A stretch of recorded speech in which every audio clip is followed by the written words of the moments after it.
welcome to another edition of It's About Money. I'm Nanette Nokan, and thank you for joining us. It's often been said that there are two things that are certain. There's death and there's taxes. We won't talk about the death part in our program today, and It's About Money, but we will be talking about taxes. Our guest today is Alan Krause, CPA. He's been a guest at our program a couple of times before, and is back to talk about taxes before the year end. Alan, thanks for joining us today. Thank you. I really appreciate you being here. There were a lot of changes in the tax code a year and a half ago, and many of them are new, of course, to people, and we want to just remind them to take advantage of some of these provisions. I know that some of the many changes that occurred is with regards to retirement plans, and then there's some new limits to retirement plans, particularly IRAs. Would you talk about some of those changes? Sure. The first thing that's going to happen this year is people now are allowed to put away $3,000 into their individual retirement accounts. And that amount is going to stay the same for several years, but eventually will get up as high as $5,000. And for individuals that are going to be 50 by the end of this year, by December 31st, they can put away $3,500 or $500 more than anybody that's less than 50 years of age. And that's going to be true each year as you go forward. There are special, what they call catch-up provisions, which allow for individuals age 50 or older as of December 31st of that year to put away extra money. So the good thing is people can put away more towards their retirement now. Okay. And when we talk about IRA, we're talking about the traditional IRA where people are able to deduct some, if not all of those, the contributions, as well as Roth accounts, right? That is correct. Right. So Roth, but then now when someone puts money in an IRA, it has to be a specific type of income, right? It has to be earned income as opposed to investment income. Correct. One of the two spouses has to have enough earned income to cover the amount that you're putting into the IRA. Okay. So let's say there's one spouse that stays home and another one works outside the home and makes $10,000. Between that person and their spouse, they can put away $6,000, $3,000 apiece, except if they're older than 50 or 50 by December 31st of the year. Then they could put away $3,500 apiece. Okay. You know, that's so important. Many people approach me sometimes and say, I'd like to do a Roth, and it turns out that they've already retired or they don't have any earned income, and they get disappointed to hear that they can't use the Roth provisions because they like the sound of it, you know, the fact that there's some tax-free benefits and so on. Sure. Yeah. Talk to us a little bit about the basics of the Roth. I mean, that came about 5 years ago, and some people are familiar with it, others are not. But what are the general provisions of a Roth? What does it do? Well, the basic difference between a regular IRA and a Roth IRA is the tax treatment. In a regular individual retirement account, you can deduct the amount that you pay in up front in most cases, unless you do what's called a non-deductible IRA. But if you're going to do a non-deductible IRA, most people then opt to do the Roth IRA, which you don't get to deduct up front, but the benefit comes in down the road with the Roth IRA. With the Roth IRA, when you start to take money back out of it, as long as you meet certain provisions about how long you've had the IRA and how old you are, then the money that comes back out comes out tax-free, and that includes the earnings. So if you, for example, put in $2,000 today, and by the time you retired, that had grown to $10,000, even if you took the full $10,000 out, you wouldn't pay any tax on that. The flip side of that is if you're in a regular IRA, you do get the deduction up front, but as you pull the money out, you pay tax on all of the money that comes out. And presumably, because it's a larger amount, it's likely that people will pay more taxes when they take the money out. Correct. So Correct. Hopefully they'll be in a lower bracket, but there's some pros and cons that people really ought to be looking at. Definitely. Yeah. You know, it's really great. You'd mentioned in the Roth IRA that it's tax-free when it's taken out when they're 59 and a half or older. One of the really interesting things today in the stock market being so poor and people having some losses, one of the things I've talked to clients about is looking at their portfolio and saying, all right, you like this particular investment, let's say it's a mutual fund, and there was a tax loss that they could take it out and shift it to an IRA and realize some of the losses, and then the Roth has the tax-free provisions. Does that sound like a reasonable strategy to take? If the value of the assets has dropped enough and maybe there's not going to be a huge tax implication, it may be time to convert regular IRA assets to Roth IRA assets. When that happens, you trigger the tax on whatever you convert. Mm-hmm. It's as though you took the money out of the IRA, turned around and put it into the Roth IRA. So you pay tax on whatever that is, but obviously if the value is down significantly, it may make sense to do that, especially with what we just talked about, where you're down the road going to be saving a lot of taxes on the money when it comes back out. The other thing to keep in mind is that when you do that conversion, there is no 10% penalty. Mm-hmm. You just pay regular tax on that income. Right, okay. And then with regards, it's great for the conversion from a traditional IRA to a Roth, but if someone had just regular investments that may have realized some losses, couldn't they take some of those losses against their ordinary income, up to $3,000? Is that right? Right. Okay. If you have any stocks that have decreased in value, which obviously Too many these days. in today's market that's happened quite a bit, Right. You can take those losses and you can deduct, you have to go through a computation, but you can deduct up to $3,000 against ordinary income. So if you have stocks that have gone down in value significantly and you think it makes sense from an investment perspective to sell those, now might be a good time to do that, to generate that loss. Also, if you have any stocks that are worthless, you may need to take some action on that before the end of the year if you want to deduct that. You can't necessarily just say, well, I think it's worthless, so we'll deduct it.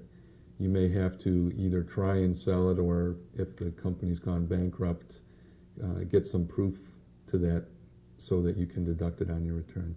Sure, you just can't write it off. If it's worth 1 cent, you still have to take action on it. Right. Yeah, unfortunately, we have a local company that had gone that poorly, huh? Yeah. All right, so there's some really good things that people ought to be looking at, whether they should be using traditional IRAs, Roth IRAs, shifting some non-qualified money towards Roth accounts, and so on and so forth. People still have until April 15th of the following year to put away money into a retirement account? Yes. Is that right? Okay. Yes. Right. And one thing that's changed this year, you may have remembered the old education IRAs. Yes. It used to be that you could put $500 away into those, Mm-hmm. and the money had to be funded by December 31st. They've changed that too, so that now you have until April 15th. Plus what they've done is increased how much you can put into those accounts to $2,000. Great. And they've also changed the name from education IRAs to Coverdell Education Savings Accounts to try and differentiate them from IRAs, because they're really not a retirement account. It's really meant to fund education. Right. I think that's a great move, because it got confusing, you know. You say an IRA is meant for retirement, but yet we're allowing the children to use it, you know. Right. So yeah, you're right. So it's now the CESA, Coverdale Education Savings Account, with $2,000 cap, at least for the time being. So, Right. Okay, great. Now, what about employer plans? There's also been a change in the kind of in the limits that employees can put away in their 401k, and similarly employer-sponsored retirement programs, right? Right. Starting this year, individuals can put away $11,000 apiece into 401ks or 403b accounts, which is up $500 from last year. Additionally, there is, again, a catch-up provision to individuals that will be 50 as of December 31st of this year, where they can put an additional $1,000 into that plan as well. And you don't have to wait until you turn 50 to start funding that. Okay. So in other words, as long as you know you're going to be 50 by the end of the year, you can fund that. Now, the nice thing about these types of accounts going forward is that each year we're going to see an increase in both the amount that you can put away as well as the catch-up provision by $1,000 a year. So right now, you can put away $11,000 this year. That increases $1,000 a year until it gets to $15,000. And the catch-up provision is $1,000, increasing $1,000 a year until it gets to $5,000. So eventually, 4 or 5 years from now, you can see you can be putting away a pretty significant amount of money. Yeah, that's great, especially for the 50-year-olds who might want to catch up and so on. Yeah, definitely. It's a perfect name for it, catch up. Right. Right, but the one thing that should be clear is catch-up doesn't imply that you're behind in your contributions. It just implies that you're getting close to retirement age and maybe you need to get more put away than somebody that is younger. Mm-hmm. Even if you've put away the maximum all your life, you can still take advantage of the catch-up provision. That's great. So it's a year by year starting in 2002.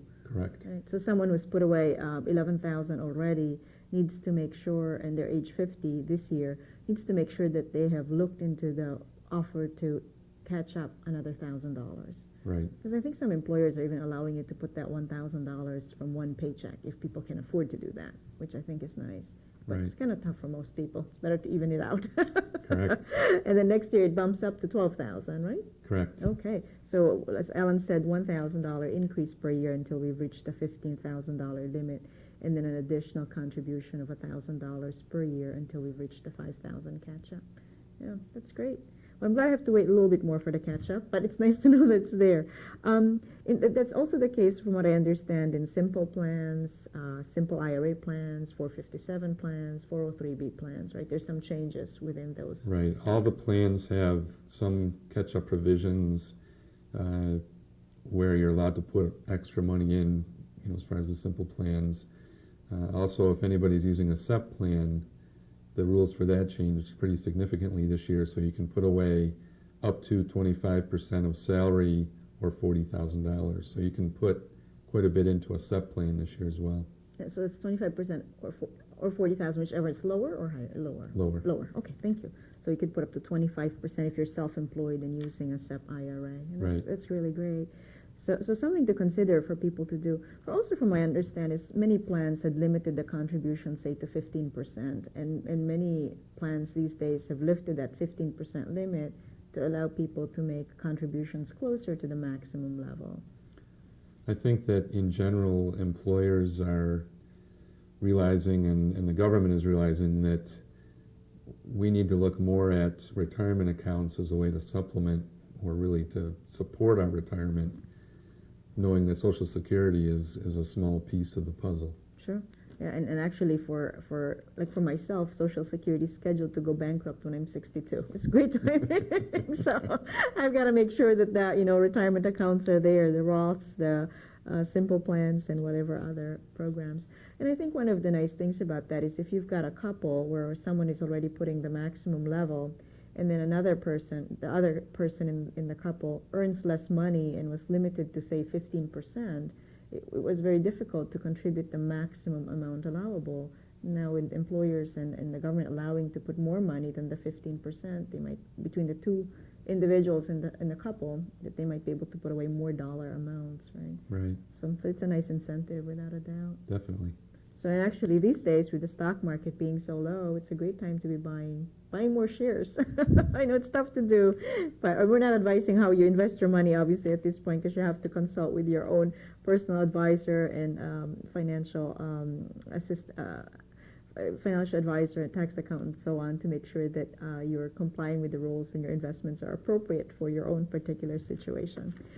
All right, so we've talked about the catch-up provisions, and then briefly before the show we were talking about some of the credits for people who are making lower income. So for example, an individual who makes $25,000 or less, they can get some tax incentives for contributing in a retirement plan. That's correct. The basic thing that has changed this year is that people that are in low income situations have the ability to put money into retirement plans and get a credit back on their tax return of 50% of what they put into the plan, up to a maximum of $1,000. So if they put in $2,000, for example, into an IRA, they could get a credit for $1,000 on their return. So the government, again, is trying to help people get money into retirement plans and give them incentives to do so, so that, again, down the road, they won't be relying on public assistance or something else as much as their own funds to support their retirement. Sure. And it's actually a great strategy for someone who's maybe having a year where their income is lower, but then they may have some assets that they could set aside in an IRA, for example, and then get the tax credit. Sure. So for certain people, it may be applicable depending on how the year's gone. We've had some layoffs and things like that. So if it's a unique year of lower income, might as well take a look at that provision. Make sure you talk to your accountant and financial advisor about that. And then some small businesses are able to set up some retirement plans this year, and the government's helping them out, right? A little incentive there. Well, minor incentive. They're willing to pay in certain situations some of the costs of setting up new plans, and certainly want to take a look at that if you are setting up a new plan this year. It's not a huge benefit, but again, they're at least trying to give some incentive for small businesses to set up some kind of a plan that, by giving them some incentive, some of the money back, the startup costs, they hope that we'll see more people doing that. Sure, I think it's a great thing. I mean, you're right, even if it's just a couple $100s or a couple thousand, why not get some tax help for that way? Let's talk about some of the tax losses. We alluded to the point that it's hard to escape that the stock market has done a really disappointing job over the last 30 months for many investors. Many people have seen the value of their investments go down over that period of time. However, there's still some, if people have been investing for a long time, they may still have some gains and so on. What are some of the strategies as far as gifting to charity that people can use that might be a worthwhile thing to do this year? Well, if somebody has a stock that has appreciated in value, like you indicated, if they've held on to it for a long period of time, even though the market's down significantly, there might still be a fairly significant gain built into that stock or mutual fund, whatever it is. If they decide instead of selling that fund, and then if they have charitable intentions anyway, if they, instead of selling it, if they gift it directly and turn possession of that over to the charity, and then the charity sells it, they're able to get a deduction for the fair market value of the gift as of the date of the gift. So let's just talk about one quick example. Let's say a long time ago, somebody invested $1,000 in a particular stock, and today that stock is worth $5,000. If they donate that stock, they'll get a $5,000 tax deduction and not ever have to realize on their tax return the $4,000 gain. That's great. So that's a pretty good planning idea if somebody's got something that's appreciated. Conversely, if you have a stock that's gone down in value, which a lot of us have, then you're not better off donating it to the charity. You're better off selling it first, taking the loss, and then using the proceeds to give to the charity. That way you still get the deduction for the money that goes to the charity as well as the loss on the stock. Sure, that makes sense. Yeah, that makes a lot of sense. So if you still have some capital appreciation from the years past, it makes sense to take a look at gifting it to charity. The example that you used, when someone had invested $1,000 is worth $5,000, and they get a tax deduction for that gift. I mean, isn't that wonderful that with a $1,000 contribution, you get, if you're in that 31% tax bracket, you get 1/3 of that back in taxes, and still able to donate to the charity of your choice. Definitely. Yeah. Another good idea for charitable donations, if you've got household goods or if you have an old car or anything like that, you may want to consider donating that to charity as well and get a deduction for that. Sometimes people are amazed when they even just take old clothing and put all that together and add it up, what that deduction can be. Right, yeah. Instead of a spring cleaning, do some fall cleaning here. Right. Clean out the closets and then that kind of thing. Yeah, you're right. It does add up, even the old pots and pans and things like that, time to clean house. In terms of the tax savings, talking about the highly appreciated assets, a different topic altogether, is on, like, let's say someone is, a parent is going to pay for a child's education, and they have some assets that they've set aside, started saving when the child was a young kid, and was young, and there's appreciation on that. Is it a worthwhile strategy to shift the ownership of that asset before it's sold, because then in many cases the child might be in a lower tax bracket? Well, that's a good question. In some cases it can, but you definitely have to be careful if you're thinking of applying for financial aid, because the one problem that you can run into is if you shift a lot of assets to the children, when you're looking at financial aid, the assets or the income of the children are counted much more highly than the assets or income of the parents. Sure. In general, that's a good tax strategy to move it to the kids, because obviously they're in a lower tax bracket. But it may be a situation where, although you're saving taxes, the difference that you've lost in financial aid more than makes up for the difference. Excellent point. You're right. It does make sense from a tax strategy, but you could lose a lot. And a lot of people are thinking, maybe there's no difference in how financial aid treats the ownership of the asset, but there's a huge difference. So people should really be paying attention. Well, education planning today is a lot different than it used to be, because you have not only the concern about financial aid, but we have a lot of different vehicles that we can use to do education planning with. Sure.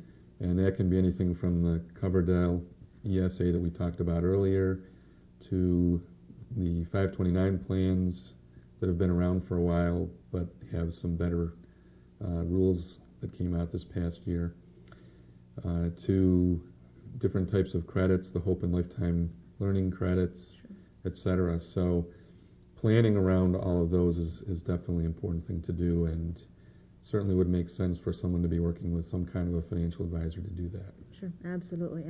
You covered the 529 briefly, and I think that's a tax incentive that people could also use is if they use the 529 plan in New York State, right? Right. The 529 plans are a good way to protect the earnings. You don't get a deduction for what you put into them up front, but as long as the money is ultimately used for education, the earnings on that money you never have to pay taxes on, either at the parent or student level. Yeah, which is great. It's a great way to force yourself to save. Right. Get some tax incentives. So if people haven't used the 529 plan, are thinking of it, and the New York State plan appeals to you, you might have some tax savings also by making a contribution this year. But there's some limits to that as well, right, in terms of how much they can deduct. And right. So the only deduction you get is on your New York State return, and that's limited based on how many children you have or how many people in the family are in college. I see. Okay, great. So need to take a look at that, and then when people are withdrawing money, there needs to be some coordination between what they take out from the 529 plan, using the Hope and Lifetime Learning credit and all that. Right. There are certain restrictions as far as what you can use at the same time. So again, planning becomes important. Sure. Yeah, it's not just saying, I'll pick it out from here. It's best to really take a look at which asset, work with an advisor, and make sure that the tax advisor, financial advisor as a team, and make sure that that's okay. And then this time of the year, as we're coming close to the year, there's some benefits that people can sign up for through their employers, like the flexible savings accounts and things like that. Could you talk about some of the benefits of using flexible? Sure. The flexible spending accounts, the benefit to those is that, and you really have to sign up for those before the first of the year, but the benefit is you have money that's taken out of your account, or out of your paycheck, I should say, and what it actually will do is reduce your gross wages or the taxable wages that you report on your tax return, and then that money can come back to you or help you to reimburse for different types of expenses. And the most common expenses are either child care expenses or medical expenses. So for example, if you have some doctor co-pays or dental expenses that aren't covered by insurance, you can use this flexible spending account to reimburse you for those costs. And when the money comes back to you, it's not a taxable event. So by just using this account and setting it up ahead of time, you can effectively get the same amount of money as long as you set it up properly and have less taxable income. Sure. So in that situation, people need to have some sort of estimate as to how much they need to set aside for medical expenses. Right, that's the hard part. You have to estimate ahead of time how much you're going to spend that year. But sometimes if there are elective things like braces or certain dental work or certain elective medical needs, if you know ahead of time, you can kind of plan for those anyway, and if nothing else, try and use the FSA for that. But it is very important that you plan appropriately, because if you don't spend all of the money during the year that you've elected to set aside in the account, you lose the difference. Right, right. So if you set aside $400 and you end up using $300, you lose the $100, right? Right. And that's why we see a lot of people going after getting new glasses, pair of glasses before the end of the year. Right. Don't want to lose that $100. But you're absolutely right. It's a great thing, because if it costs traditionally $500 to take care of all those medical needs, with the tax deduction, it really is costing a little bit less, because that's removed from the top. Definitely. Yeah, so that's great. That's great. What about tax rates? I mean, the tax rates did change in 2001 partially, and then 2002 in full effect. There's that inclusion of the 10% tax bracket, and then a little bit better, more income fit into the 15% bracket and stuff like that. Is that something that people ought to be worried about, or I mean, it's automatically done in their paychecks, right? In terms of Right. You won't notice a huge difference in your paycheck, but if you look at the end of the year what the total taxes that you end up paying with your return, I think you'll see a pretty significant difference. You might remember that last year we had the rate reduction credit that you got a refund on of usually $600 if you were married. Right. And that credit, if you will, is kind of built into the table this year, Right. so that you'll pay less tax right off of the bat. And then, like you said, all of the rates are coming down each year, although it's a relatively small amount. You will probably see at least some difference in your total tax bill. Right, right. So people are getting more in their paycheck because the tax rates are lower, but Right. probably hard to recognize that anyway. A couple Right. bucks here and there, so it's good. And then the only one thing that I was thinking that we ought to remind our audience is about the child credits, that if you have a child who's turning 17 in the tax year, that they're not going to be eligible for the child credit if That's they used correct. to be. So make sure if your child turns 17, even by December 31st, that you take that into consideration so you don't end up owing money. That's correct. Right, right. Yeah, that's a surprise to a lot of people, because that rule is a little bit different than what it is for dependent exemption. Yeah, that's right. But time always flies when I talk to you, so this is great. We've come to an end of our taping here, and just wanted to remind you that it's best to consult with your financial advisor, your tax preparer, or your attorney or insurance agent before you implement any of the suggestions that we talk about today, because it may or may not be appropriate in your situation. If you have any comments or questions that you'd like to send me, please send it at nnocon@aol.com. That's my first initial, my last name at aol.com. Again, today we'd like to thank Alan R. Krause, CPA, whose office is at Woodcliff, and for giving us some wonderful tax advice today. Thanks for having me. Thank you.